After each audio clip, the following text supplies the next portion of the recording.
Donald Trump's defense team was physically removed from a federal courtroom by U.S. Marshals after a breakdown so extreme that seasoned legal observers immediately knew careers were ending in real time. This wasn't aggressive lawyering. It wasn't strategy. It was a complete collapse triggered by one piece of evidence Trump's lawyers had sworn under oath did not exist. That evidence was a single email. The moment prosecutors introduced it, the atmosphere inside the courtroom changed instantly. According to reporters present, Trump's attorneys didn't respond with a measured objection or a request for time to review the document. They reacted with visible panic. Voices rose, accusations flew, and within minutes, a federal judge was forced to take control of a situation that was spiraling out of bounds. This wasn't just another dramatic episode in Trump's legal troubles. Licensed attorneys placed their law licenses, their reputations, and potentially their freedom at risk by melting down so publicly that the court itself had to intervene. When federal marshals are ordered to escort lawyers out while a judge openly threatens bar referrals, something has gone catastrophically wrong. For weeks leading up to this moment, Trump's defense strategy had been built on credibility. His lawyers argued that document retention issues were accidental, that Trump relied on their legal advice, and that prosecutors were selectively enforcing the law for political reasons. They followed courtroom protocol, maintained a professional tone, and slowly chipped away at the government's narrative. By early December, that approach appeared to be working.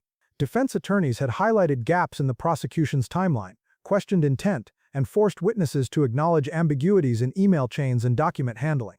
Legal analysts began suggesting that Trump might actually have a path to reasonable doubt on some charges. Then the prosecution changed the game. After days of laying careful groundwork through testimony, phone records, and document policies, prosecutors informed the judge that they intended to introduce a newly authenticated email. It wasn't new evidence in the sense of discovery. It had already been produced to the defense months earlier. It simply hadn't yet been shown to the jury. The defense reacted before even seeing it. That reaction alone raised eyebrows. When prosecutors say they have one more document and defense attorneys immediately object without reviewing it, it usually means they already know what's coming. According to journalists from multiple outlets inside the courtroom, the prosecution handed copies of the email to the judge, the jury, and the defense table at the same time. The email was dated August 2022, right in the middle of negotiations between Trump's lawyers and the Justice Department over classified materials. Within seconds of reading it, Trump's lead trial attorney stood up and demanded an immediate sidebar. The judge granted the request. What should have been a quiet discussion at the bench immediately turned volatile. The defense attorney raised his voice, accusing the prosecution of introducing fabricated evidence. The judge warned him to lower his tone. Instead, he escalated, insisting the court declare a mistrial on the spot. At that point, the judge ordered a recess and removed the jury from the courtroom. That decision likely saved the trial from immediate disaster, because once the jury was gone and the microphones were live, the defense imploded completely. Speaking directly into the record, Trump's lead counsel accused prosecutors of withholding exculpatory evidence, manufacturing documents, and committing what he described as criminal fraud on the court. The judge asked him to clarify exactly what he was alleging. That's when he made the statement that would destroy everything. He told the court that his legal team had conducted a thorough review of all emails from the relevant period, and that the email just introduced did not exist in any document production they had received. He stated clearly that his team had never seen it before. That claim lasted less than a minute. The prosecutor stood up calmly and informed the court that the email had been produced to the defense months earlier as part of the third document production. It was clearly labeled in the production index and assigned a specific item number. She then revealed something even more damaging. The defense had already referenced that same email thread in one of their own pretrial motions. She handed the judge a copy of the defense's filing with the relevant reference highlighted, showing that Trump's attorneys had not only received the email, but had selectively used parts of it while omitting the most incriminating section. The tension in the courtroom reportedly became unbearable. Instead of correcting himself or asking for time to consult his team, Trump's attorney doubled down. He accused the prosecutor of lying. He claimed the email must have been altered after production. He insisted the case was a setup. The judge, now visibly losing patience, asked him a direct question. Was he formally accusing the government of fabricating federal evidence? He answered yes. That response changed everything. Legal experts say accusing prosecutors of criminal misconduct without proof is one of the most serious allegations an attorney can make, and one of the fastest ways to lose the court's trust. The judge ordered him to sit down immediately. He refused. He said he would not be silenced, that someone had to expose what was happening, and that he was willing to go to jail to protect his client's rights. At that moment, the judge stopped debating. She turned to the federal marshals and issued a single command: remove him. And that's when the situation went from shocking to unprecedented. As federal marshals approached the defense table, the courtroom froze. This was no longer a heated legal dispute. It was a breakdown of authority playing out in real time. Trump's lead attorney still didn't stop. As marshals reached for him, he continued shouting that the court was corrupt, that the evidence was fake, and that history would prove him right. That's when the situation escalated again. Trump's second-chair attorney stood up and joined in. He accused the judge of violating Trump's Sixth Amendment right to counsel and claimed the entire system was rigged against the defense. At that point, the judge didn't hesitate. She raised her hand, pointed directly at him, and said, "Him too." Two defense attorneys were escorted out of a federal courtroom by U.S. Marshals while the proceedings were still on the record. According to reporters present, one of them continued shouting as he was removed, calling the courtroom a kangaroo court and insisting the truth would come out. The remaining member of Trump's legal team, a junior attorney, sat alone at the defense table, visibly stunned and unprepared to take control of a complex federal trial. This moment wasn't just dramatic, it was devastating. When jurors were brought back in, they didn't need an explanation. They had seen enough. Defense attorneys don't get physically removed from court unless something has gone profoundly wrong. That image alone reshaped the psychological balance of the trial. Legal analysts immediately pointed out the damage. Jurors tend to interpret courtroom meltdowns as signs of desperation. Lawyers don't self-destruct when their case is strong. They do it when they feel cornered by evidence they can't explain away. Behind the scenes, the implications were even worse. The judge formally found the lead attorney in contempt of court. That opens the door to sanctions, fines, referrals to state bar associations, and even criminal contempt proceedings. Refusing a direct court order after being found in contempt is a line judges rarely tolerate. The second attorney's decision to join the outburst sealed his fate as well. Once a judge orders someone removed, standing up to escalate the disruption is effectively volunteering to be removed too. There is no strategic upside to that move, only consequences. And those consequences could be career-ending. Legal ethics experts quickly weighed in. Attorneys have a duty of candor to the court. That means they cannot knowingly make false statements to a judge. When Trump's lead counsel claimed the defense had never received the email, he made a factual representation. When the prosecutor immediately proved that claim false using the defense's own filing, the attorney had a professional obligation to correct the record. Instead, he accused federal prosecutors of fabricating evidence. That accusation is not protected advocacy. It is an allegation of criminal conduct.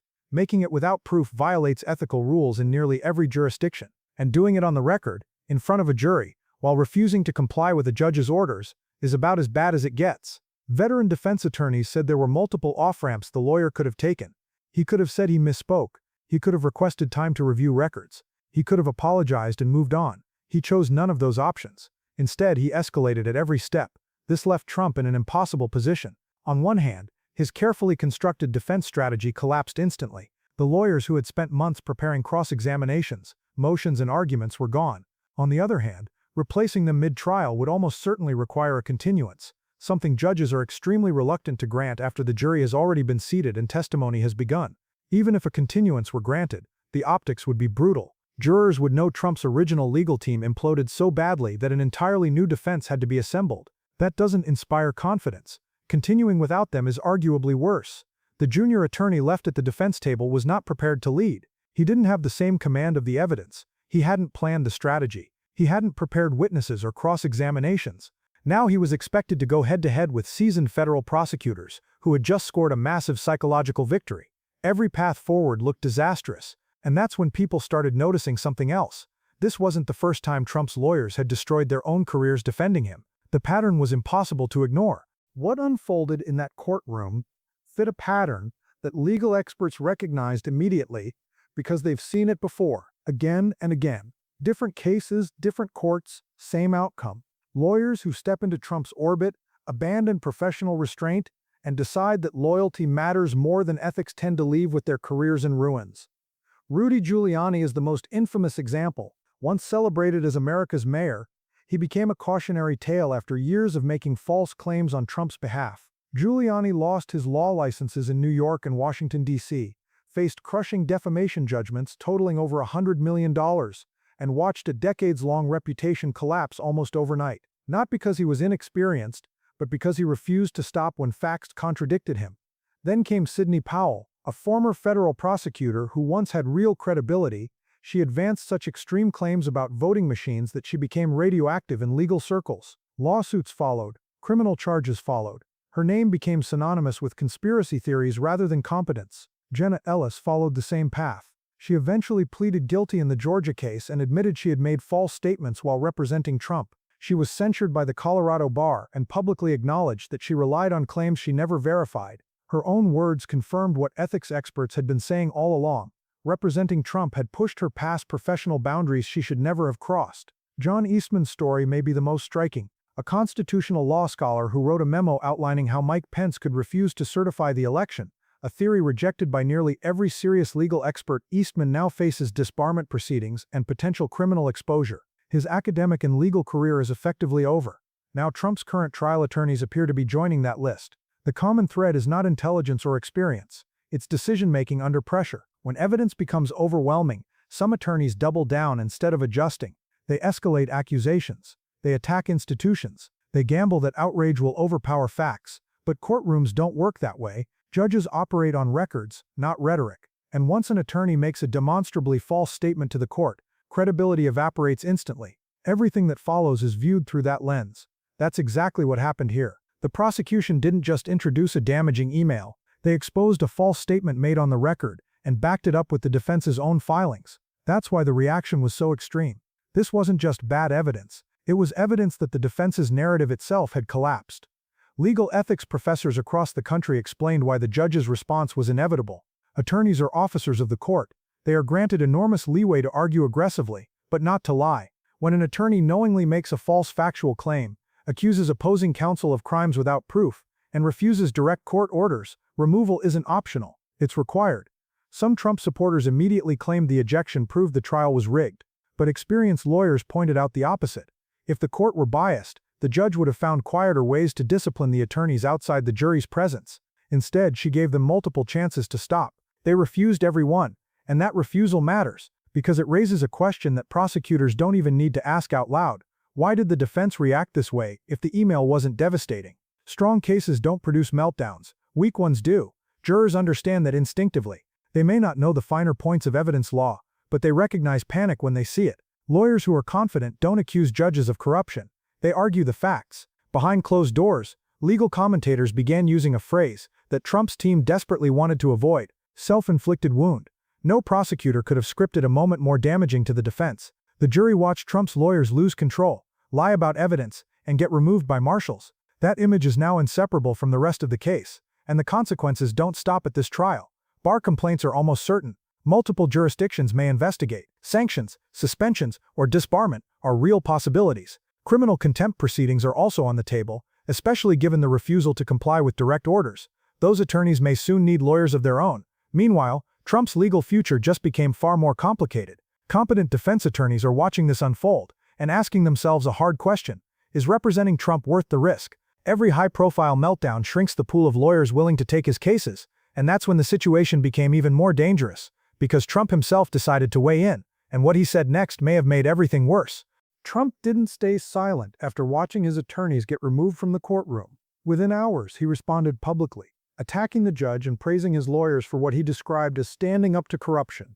To his supporters, it sounded defiant. To legal experts, it sounded reckless.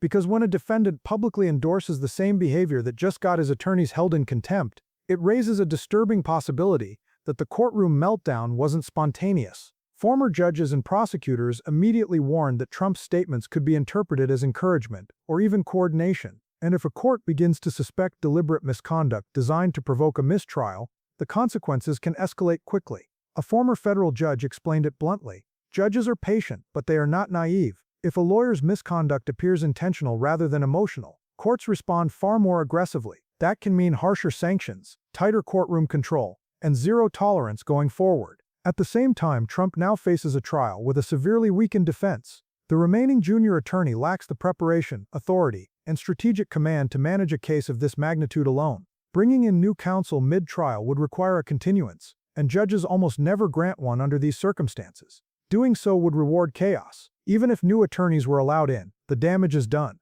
Jurors have already seen the defense unravel. They've already watched lawyers lie about evidence and get escorted out by marshals. No opening statement can erase that image. Legal analysts also pointed out another looming risk: Trump testifying. Before this incident, some believed Trump might consider taking the stand. Now, without experienced counsel to prepare and restrain him, that idea borders on disastrous. One misstatement under oath could compound his legal exposure instantly.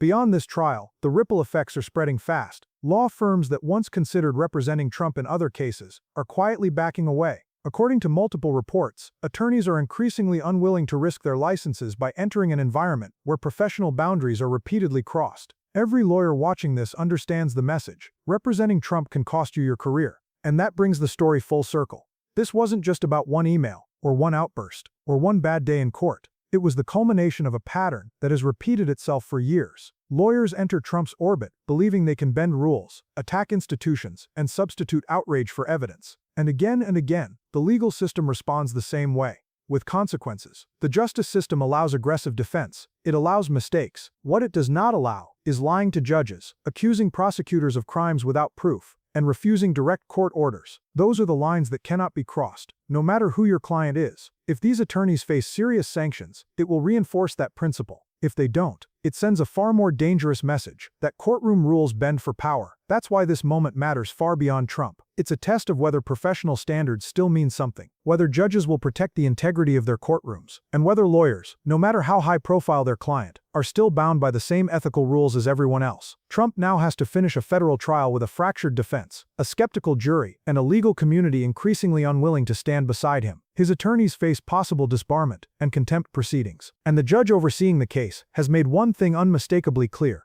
Theatrics will not be tolerated. The next phase of this trial won't be loud. It will be colder, tighter, less forgiving. And after what the jury just witnessed, every move Trump makes from here on out will be judged through a single, unavoidable lens. If this is how his defense behaves when confronted with one email, what does that say about the evidence still to come?